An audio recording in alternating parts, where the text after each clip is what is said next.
মুসলিম শ্ৰমজীবী মানুহৰ হক আৰু অধিকাৰ ৰক্ষাৰ যে আন্দোলন তাৰ পক্ষে হজৰত মৌলানা বদৰুদ্দিন সাহেবেৰ পক্ষে মই পুনতে AIDF দলৰ কেন্দ্ৰীয় নেতৃবৃন্দক মই ধন্যবাদ আৰু আন্তৰিক কৃতজ্ঞতা জ্ঞাপন কৰিছোঁ।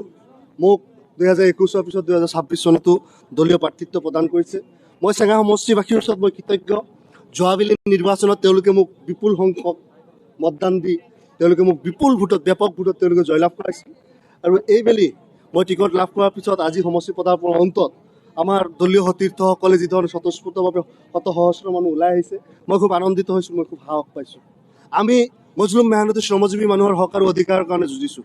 বিগত 5টা বছৰে আপোনালোকৰ সন্মুখত আমি উন্নয়নৰ কাম কৰিছোঁ, আমি চৰকাৰৰ বিৰুদ্ধে যুঁজিছোঁ, আমি আমাৰ অধিকাৰ ৰক্ষা কৰিবলৈ যুঁজিছোঁ, আমি আমাৰ ভাতৃৰ অধিকাৰৰ কাৰণে যুঁজিছোঁ, আমি আমাৰ মাতৃৰ অধিকাৰৰ কাৰণে যুঁজিছোঁ।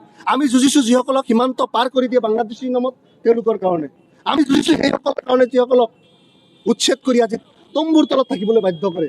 আমি তেওঁলোকৰ কাৰণে যুঁজি আজি অন্তত 5 বছৰৰ অন্তত আমি ক'ব পাৰোঁ জনগণৰ উন্নয়ন কৰিছোঁ, জনগণৰ অধিকাৰ ৰক্ষা কৰিছোঁ, এই দেশৰ সংবিধান ৰক্ষাৰ কাৰণে আমি যুঁজিছোঁ। আৰু নিশ্চিতভাৱে চেঙা সমষ্টিৰ জনগণে পুনশ্চ আমাক বিচাৰ আৰু বিবেচনা কৰিব।